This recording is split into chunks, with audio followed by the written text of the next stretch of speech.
നമസ്കാരം, സിദ്ധാർത്ഥാണ്. എല്ലാവരും പോവാൻ ആഗ്രഹിക്കുന്നു, അല്ലെങ്കിൽ ചിലവരൊക്കെ പലതവണ പോയിട്ടുള്ള ഒരു സ്ഥലമായിരിക്കും ഗോവ, അല്ലെ? ഈ ഗോവനെ പറ്റിയിട്ട് നിങ്ങൾക്ക് അറിയുന്നുണ്ടായിരുന്നോ? കുറെ പേർക്ക് അറിയാം. പോർച്ചുഗലിന്റെ കൺട്രോളിലായിരുന്നു ഗോവ. ഒരു 1961 വരെയാണ് എന്നാണ് ഞാൻ മനസ്സിലാക്കുന്നത്. ഇത് ആക്ച്വലി പഞ്ചാബിലൊരു എന്റെ ഒരു സുഹൃത്തിനെ ഞാൻ പരിചയപ്പെട്ടപ്പം അദ്ദേഹം വഴിയാണ് ഞാൻ ഈ കഥ മനസ്സിലാക്കുന്നത്.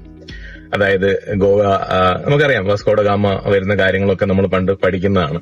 എന്നാൽ 1961 വരെയൊക്കെ ഗോവ ഒരു ഇന്ത്യക്ക് ഇൻഡിപെൻഡൻസ് കിട്ടിയതിന് ശേഷവും സ്വാതന്ത്ര്യം കിട്ടിയതിന് ശേഷവും പോർച്ചുഗലിന്റെ കൺട്രോളിലായിരുന്നു എന്നുള്ളത് ഞാൻ മനസ്സിലാക്കാൻ കുറച്ച് വൈകി. ചില കാര്യങ്ങൾ നമ്മൾ അങ്ങനെ വൈകിയാണ് മനസ്സിലാക്കുക. അതായത് യാത്രകളും അതിലൂടെ നമ്മൾ പരിചയപ്പെടുന്ന ആൾക്കാരും ഒക്കെയാണ് നമുക്ക് ഇത്തരത്തിലുള്ള ഇൻഫർമേഷൻസ് മനസ്സിലാക്കാനുള്ള ഒരു വഴി, നല്ലൊരു വഴിയാണ്. നല്ല മെമ്മറീസ് ഉണ്ടാക്കാം.